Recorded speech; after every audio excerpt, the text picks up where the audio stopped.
You're not alone. Even if it feels like you are. Even when your phone is silent. Even when nobody checks in. Even when your prayers feel like they hit the ceiling. You are not alone. Not really. There's something about silence that tricks us. Makes us feel abandoned. Invisible. Unseen. But silence doesn't mean absence. Just because it's quiet doesn't mean God left. Sometimes, when everything is loud, the notifications, the opinions, the chaos, we can't hear him. So he waits. And when the world quiets down, when you're finally still, he speaks. Not always in words. Sometimes in peace. In a breath. In a memory. In a tiny moment of hope that shows up out of nowhere. I know. You've cried. You've begged. You've asked. Where are you? And the silence? It hurt. It made you wonder if you did something wrong. If he's angry.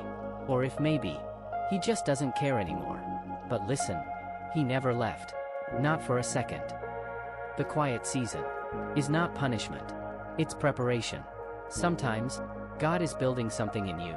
In silence. Something strong. Something unshakable. But the foundation work is usually hidden.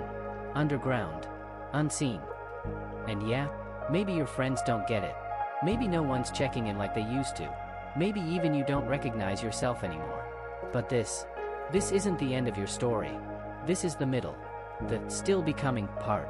The sacred silence. Where growth happens. And roots go deep. God is still writing your story. Even if the page feels blank today.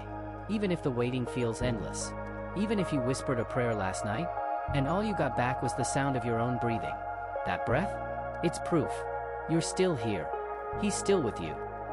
Maybe you're walking through a dark chapter. But it doesn't mean you're walking alone. There's a hand over your life. Even if you can't see it. There's a plan being worked out. Even when you don't understand it. And there's a love that refuses to let go of you. Even when you try to give up. So tonight, if you're tired, if you're empty, if you're done pretending that you're okay, just rest. You don't have to figure everything out. You don't need the answers yet. You just need to remember this. You're not alone. Not even now. Not even here. Not even when it feels like everything's falling apart. God hasn't left you. Not in the storm. Not in the silence. Not in the struggle. He's right there. Closer than you feel. More faithful than you know. So when it's quiet, listen closely. That peace you can't explain? That strength you didn't expect? That little light that won't go out? That's him. He's still here. And you're not alone. You never were.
you.